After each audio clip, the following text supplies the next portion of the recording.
Hello and welcome to a special edition of The Stack, a Parisian special, I must say. While in the city, I invited some interesting names from the editorial world to come to our studio and tell us about their magazines.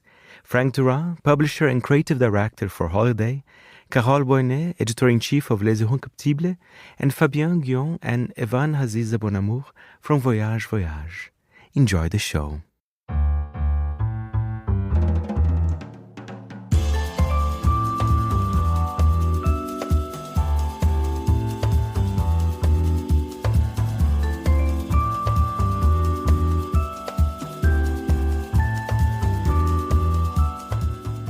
From Midori House in London, this is The Stack, 30 minutes of print industry analysis, and I am Fernando Augusto Pacheco.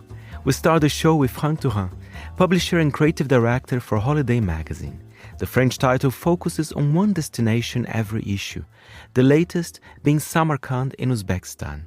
They also just launched a spin-off title called Holiday Interiors and Gardens.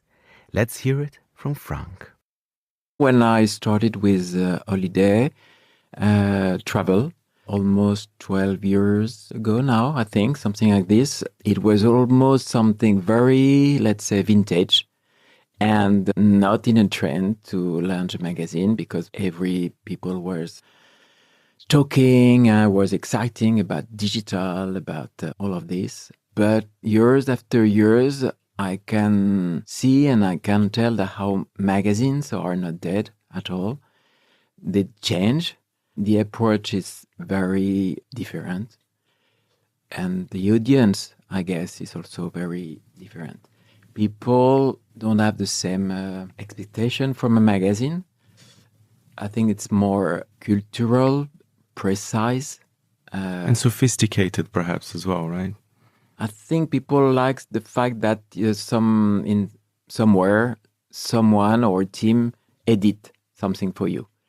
And I believe that we are in a world where you have the access of everything and you need people who edit a bit for you. I like that. I might use that quote, Franck. One title that I'm very excited, I think is brand new, just came out in recent days. It is Holiday International Interiors and Garden Review. So tell me, do you feel you wanted another title to cover those topics as well that perhaps didn't fit in the original magazine? So tell us about it, why you decided to create this other holiday title. I think already Holiday Travel was much more about lifestyle. It was about style, but also fashion. I thought everything is globally, I think everything is or should or is linked. So if you think about style, you need to think about interiors, you think about gardens, food. And me, it was also a personal topic because I'm really a big fan of interiors, about architectures, gardens. So it makes sense. And Franck, can you tell us perhaps some of the highlights of issue 1 of the new holiday, just so people can have a taster, what can they expect to read in it? As I say, visually, let's say the layout, the format, the paper is really similar. Actually, it's the same of Holiday Travel. Because when I launched the Holiday Travel, it was because I thought I wanted to have a magazine with no restriction. I mean, with my own thought about what is restriction. For Holiday Interiors, I love other magazines who's take care and think about interiors. And I think there is plenty I really love.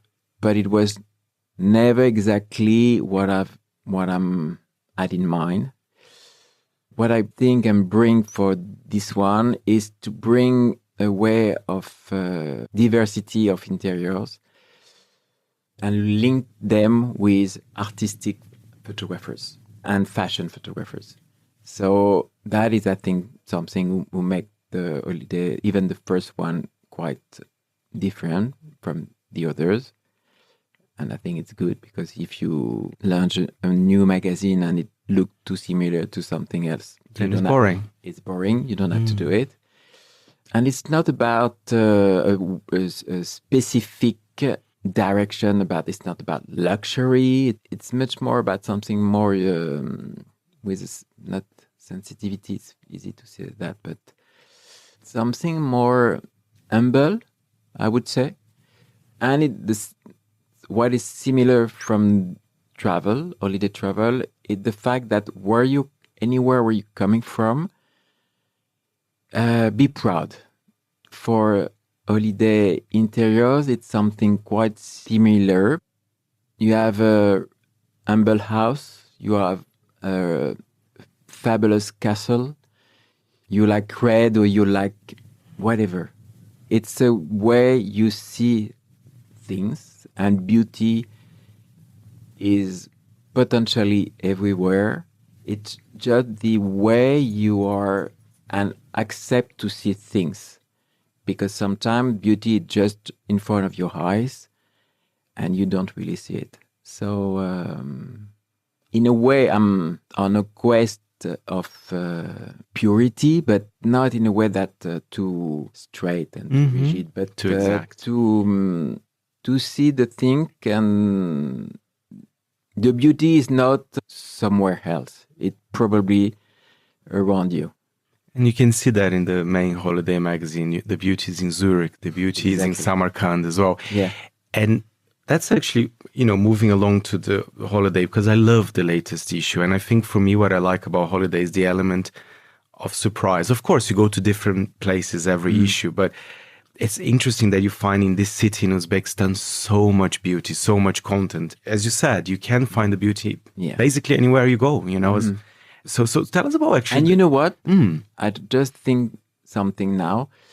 In a way, I'm not doing things for people travel, but for people who base somewhere, be proud of where they live.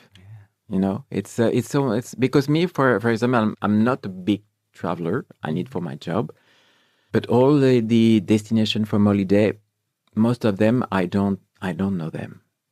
I just it's coming now. It's my imagination, and it's already enough for me. Sometimes. When you do travel, where do you go? No, but when it depends. For my job, it's for your job different. It's different, but I visit a lot of places, but mainly with my kids to let them discover the world. But me, I'm not a big traveler. First, I don't like to talk, but I like to dream and to imagine things. So traveling, you can traveling in your bedroom if you want. That's why you create so many beautiful things. And Franck, just moving along, because you're right. I mean, you also work with some of the bazaar titles, and I think there's been a change in the design. How is it working with bazaar? Is a different process completely from holiday, I presume? The process is absolutely different. First, it's a monthly, so you need to be focused and think fast. I need 6 months to do each holiday. And for bazaar, I don't have 6 months. So it's a different process. I have a bigger team for bazaar, for sure. But not only, it's a different way of thinking. And the process is different. But in the beginning, it was quite, not scary, but challenging, I would say. But I think we manage. What I like about, just commenting on bazaar, from the latest ones I've seen, there's a strong sense of identity. When you look at the fashion, you see it, okay, this is very bazaar, Yeah. It's not just, these are the trends that are happening. There's a point of view, I very much like that. I think it's rare in fashion magazines today. Yeah, I think we have a lot. For holiday, we have a team. I would say my team. And for bazaar, I'm working with Elodie and Olivier, and we are an older team. And we had different point of view or different vision. And I think the three together, it bringing something else. And I think it fits for the magazine. My final question to you, Franck, looking ahead for next year, Are you excited? Are you already working on the upcoming holiday? I'm curious to see where you're going next. Yeah, we are actually working on it because almost when I'm finishing the last issue, I'm thinking we need to work on the next one. Yeah, what is very, and thanks God, because I'm never bored, hopefully, but I'm always excited, and I have the feeling that I have always new ideas or new excitement. Thank you, Franck Durand. The first issue of Holiday Interiors and Gardens is out now. And also your usual holiday magazine, this time featuring Samarkand in Uzbekistan.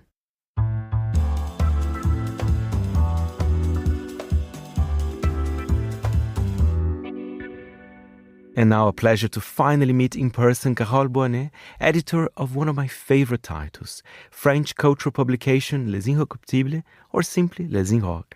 Carole just published her first novel too, L'Enthusiasm. Let's hear it from Carole.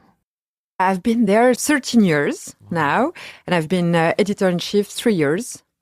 And it's so great. I have a very deep and personal relationship to Les Inrockuptibles because I was reading it as a teenager.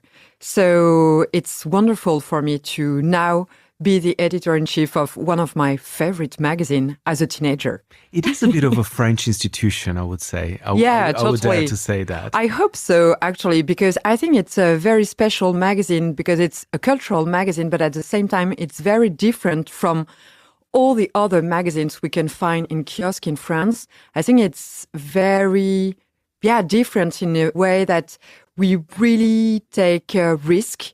We really try to meet new artists, and we try to not be afraid of promoting artists that no one knows and that we think are very interesting for various reasons. And so I think, Les Inrockuptibles is a different magazine, you know? It has a point of view, even musically, you're not afraid this is what we like, and we do like discovery. So it's a very good and important thing to do, in my opinion. Yeah, for me too. I think discovering new bands and not being afraid of talking of new bands that no one know and that are maybe a bit tricky or a bit audacious, a bit different, what people are expecting from Les Inrockuptibles still today. So I think it's a very free place, and I feel very free working there because it's a place where you can really experiment new type of articles, you can really promote new type of music, of cinema, of literature. And so I think it's freedom. And I love the dedication to print. And I say this because it's a monthly magazine now. And every issue, much more than 100 pages. So there's lots of content and there's lots of special editions as well. How important is print for you? I know you have a great digital presence as well, but I think print is really good at Les Inrock. Yeah, I think print is still our heart, our beating heart. And so we can't do without it. And I think print is very important today because I really believe that people want to have a space where they can quit their iPhones and just relax, having a long reading of a feature. And I really believe in that today. And I think our relationship to print is becoming more and more sacred in the sense that people need to feel an object, to feel really strong relationship, to the object, to a print magazine, and to keep it at home, at work, etc., etc. So I still really believe in print magazines, actually. Oh, same here. And one thing I'd like to mention about the latest issue, which is great, the kind of the best of the year, a lot of artists giving recommendations. But one thing caught my eye, you had a commercial partnership there, I believe, with Clarks. With Clarks, yeah. But that was so cleverly done. I really like that. So tell us more about this type of collaborations that you do. But this was a particular one that caught my eye. Yeah, this one was Clarks asked us, can we do something together? Because it's our 200th anniversary. And so we try at Les Inrockuptibles to invent, interesting features, even if it's a collaboration with a brand. And that's what we try to do with Clark. And we even released a vinyl, special limited vinyl with Kids Return, who is a young French band. I like that. Yeah, Kids Return. And so we have I can't remember exactly. I think it's 200 copies in some issues of Les Inrockuptibles, of a limited collection vinyl with clocks and with kids' return. And so that's one of the things I like with Les Inrockuptibles. We can still manage to work with a brand, but in an intelligent way to produce good features. You mentioned the word audacious before, and talking about audacious, again, one of my favorite issues is the sex issue, because I don't know, I think not necessarily conservative, but sometimes I think people are quite, even magazines, they're a bit scared of taking risks. They don't want to offend or so many things, but I love it. It's fresh. And there'll be another one, but that was a bit of a surprise. Yeah, it's a real surprise.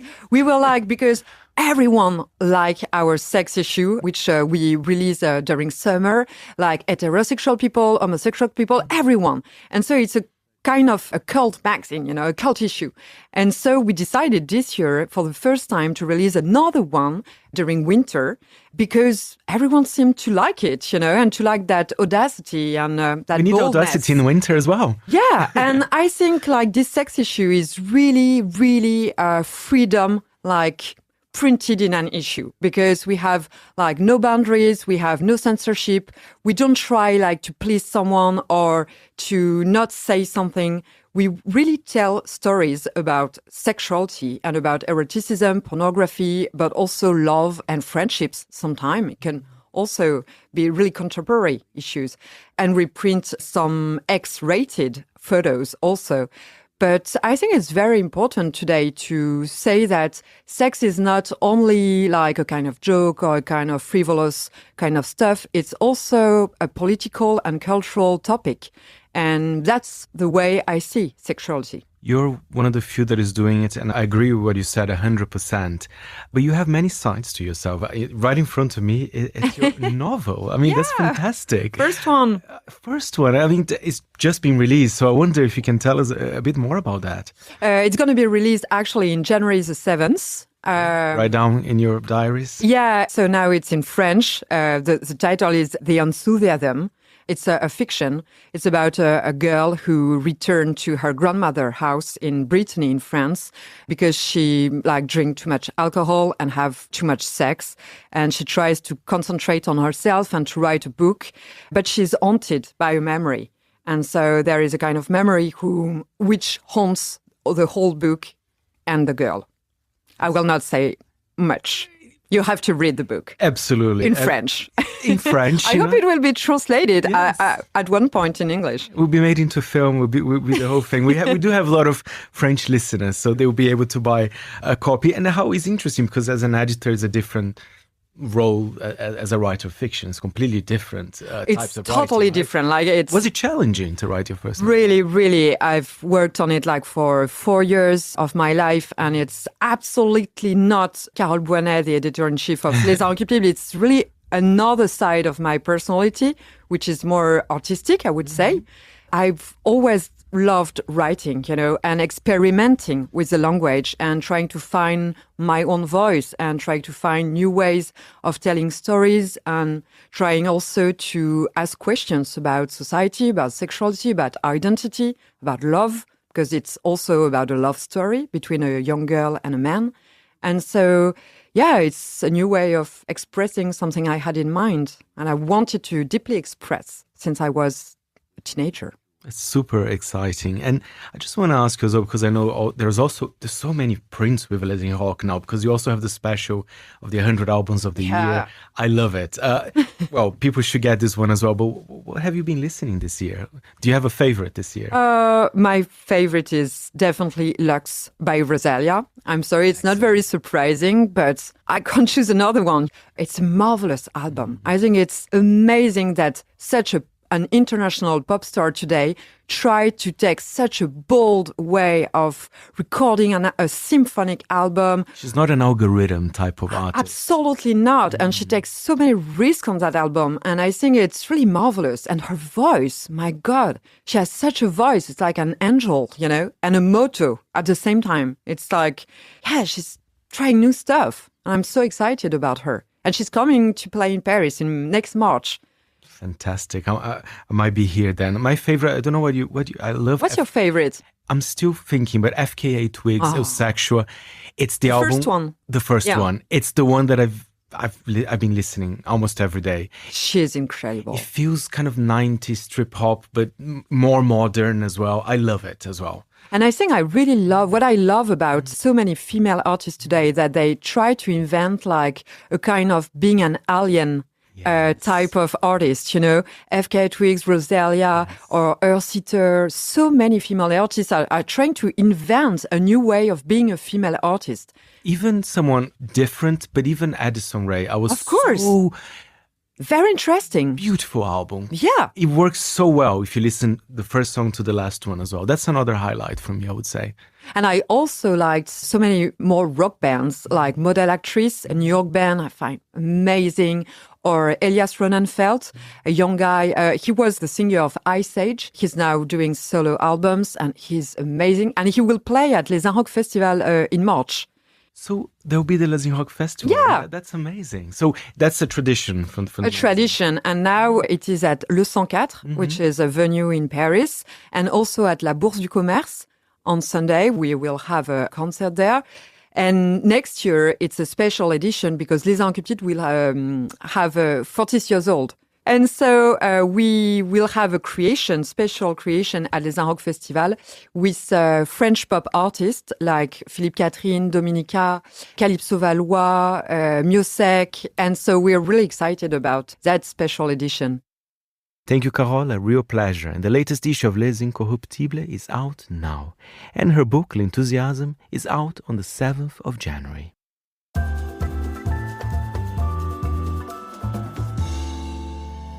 We go back to the theme of travel to feature the French title Voyage Voyage. A pleasure to discuss travel journalism and other things with the founders Fabien, Guyon and Evane Haziza-Bonnamour.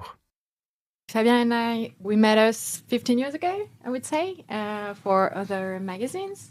And then we bumped into each other like 5 or 7 years later for another travel magazine, which was more like a city guide. When this city guide stopped, we decided we really wanted to have another point of view on the travel magazine. We really want to show this thing, how we do it, like travel through like architecture design, but also like a local. So it's kind of a mix of those two. And I'm glad you did it, Fabien, because there's clearly a connection. You guys have a huge following here in France. Digitally, of course, the magazine looks amazing as well. So how do you see Voyage Voyage now? Are you happy with what you kind of achieved at this stage? Well, to tell you honestly, we're a bit overwhelmed about how things became, I don't say big, because we still feel we're a small team. We have like 5 writers with us. Evane and me are handling all the things. We have freelance photographer. We have our director and graphic designer. I think the way we envisioned Voyage Voyage at the beginning and what we wrote as a manifesto when we started has grown in something that is still the same as when we envisioned it. So also like maybe just have a point of view on and an iconography on photography and try to tell stories and itineraries, which is very important for us. It's not just being in a city and doing a city guide, but maybe leave the city and try to find some places with new initiatives that can be interesting and people that are making things. It's funny you mentioned the photography. I mean, and I have to say, Evan, it's incredible. Your covers, it's like, I don't know which word can I use. It's very, you feel it. You're in this destination. I mean, they're very unique covers. I mean, so I wonder if you can tell us about the design process as well of the magazine.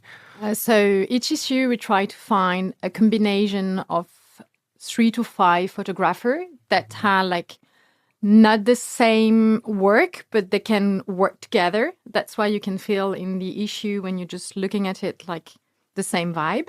And the idea, for example, we had an issue about desert and we wanted to have something with a lot of colors. Otherwise, like the faded thing between like sand, rocks and everything would have been sad for us. So we really looked for like photographer who really work with colors, which was like a vibrant issue that we like. So each issue is a thing that we are like questioning for like days and days. And since the moment we found the first one, we're like, okay, now we're going to start with that and we're just going to go for it, like with others. And Fabien, I mean, you're just about to release a new issue, and it's very special to me. It's from one of my favorite countries, perhaps my favorite country, I don't know. But it's a special from Japan, right? Actually, since the beginning of Voyage Voyage, you know, our themes on the magazines are always about itineraries or on the Silk Road, on the rail tracks of the Orient Express. Our first issue was a special Mexico, the country, I mean. So we had big itineraries in the country. And since the beginning, Evane and me are very big fans of Japan. We had been already 4 times both. Everyone was asking, when are you doing a special Japan? At the same time, we're not a first degree, so we want to find a theme or an idea. So actually last year in November, we said like, maybe we should go there 4 times in the year and do something about the 4 seasons of Japan. I feel Japan is very hyped up at the moment. We have been to Tokyo and Kyoto many times in the past. And, you know, we work also with the tourism board. We know a lot of people from prefectures.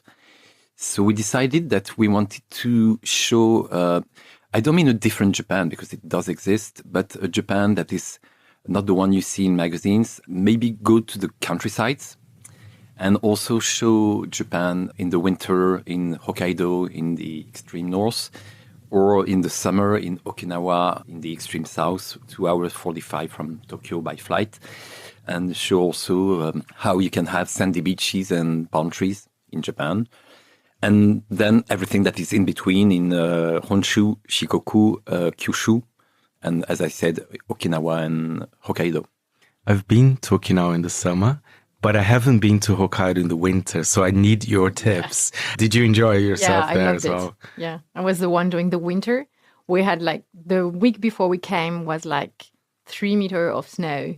So it was like massive snow everywhere. And yeah, we had like good meetings over there, good properties and... I have a question for you, and of course you have this beautiful magazine. How often it comes out again? Remind us. 4 times a year. 4 times a year. So besides the magazine, I mean, tell us about the digital content. How do you guys divide? Or the magazine is the holy grail? That's the kind of the focus. So the magazine is the main things. It's like our business card, let's say. We also have like a website with different content. It's not the same. We have shorter itineraries. We have local restaurants, tips, and addresses. And yeah, it's really different. We really think like print and the paper issue is like our main things that you have to take the time to read it and to discover what we try to explain. I agree. And Fabien, especially a travel magazine. I mean, you need to see it in print sometimes. You know, I personally get a bit confusing lists online and everything. I think it's so nice. I think travel magazines are a good thing, and I think people still appreciate, and perhaps that's the reason as well of the success that you guys have. Well, you know, people are always asking, who is your competitors as travel magazines? Honestly, I think a lot of magazines are talking about travel.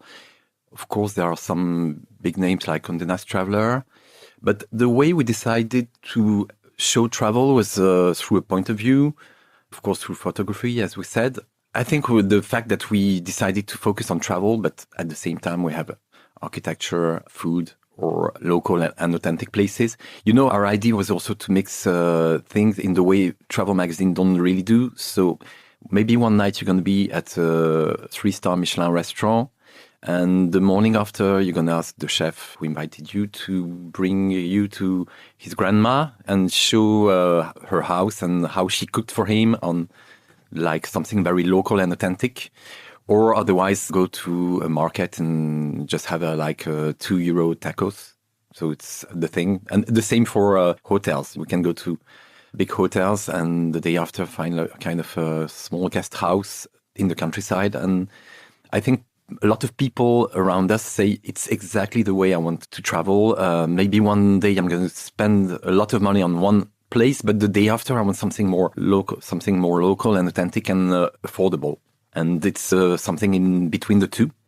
Fantastic. And a question to both of you. I mean, you don't need to reveal what's going to come up in the next issues, but Looking at the map, actually, there is a world map just behind you guys here in our studio. Where in the world? I mean, you don't need to name a country, but a region. Is there anywhere that you're looking? Are you interested in Asia? Or are you interested in something local? You can even talk on a personal level, not necessarily just Voyage Voyage. I just came back from Tibet like 2 days ago. That's fantastic. So it was like a dream for me. I was very happy to be there. It's going to be part of the March issue. See, we have a spoiler here. Yeah. Great. I love it. We can talk about it. So for this issue, we went on a very uncommon theme. The idea is like the 4 elements. Mm-hmm. So Tibet is more than 3,600 altitude. So the idea was the hair over there. We had a team, we went to Alberta in Canada for the water. We're going to have a team in Amazonia for Earth. We're working on it at the moment to do the trip in January or February. And the last team will be about volcanoes. Gosh, you have it all. From Amazonia to Alberta to Tibet. That's proper. Kind of world travel in a way. Yeah. Wow. And me personally, well, actually, it's funny. We have something with Evane that when we are invited to like a big resort, sandy beaches or amazing islands with like big treatment, we actually are more the kind of Northern European traveler where maybe want to go to Norway or to Greenland or to places that are less common. And we like also this Scandinavian approach, this design thing. Then I think everywhere that has something very local, authentic, but more maybe also a kind of arty and design approach would suit us. It is interesting you're talking about, we have this issue of over-tourism. Again, I have no opinion. It's the way the world is. Some people go to certain cities, but I think it's harder to find out. So, for example, if you're in the Amazon or in Tibet, like, what do I do? Cool. It's all very nice to say that you should avoid the big cities, but you need some sort of guidance. And I think that's the role you guys have, right? Yeah, we always try to go like on the side and to go and see different places. Of course, you land in a city, so we're going to stay there for 24, 48 hours and try to find nice spots. But then we're like on the way after 2 days maximum. Thank you, Fabien and Evane. And the latest issue focusing on Japan is out now. That's it for this week's show. My thanks to our editor, Jack Dewars. Any comments or queries, feel free to write to me, Fernando, at fpandmonacle.com. And remember, we're back next Saturday at 10 a.m. London time. Meanwhile, you can always listen again and subscribe to it on Apple Podcasts and Spotify. You've been listening to The Stack. I'm Fernando Pacheco. Until next time, it's goodbye from me.